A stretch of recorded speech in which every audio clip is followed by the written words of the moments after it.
தீர்ப்பிடாய் என்று சொன்ன என் இயேசுவின் நிலைமையைப் பார். குருதியில் நனைந்திருக்கும்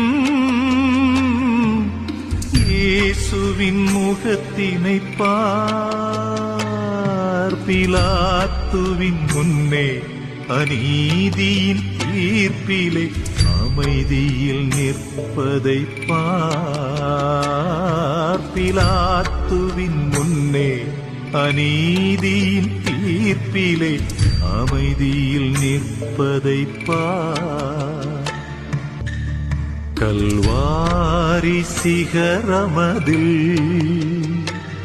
கல் நெஞ்ச கயவர்களா,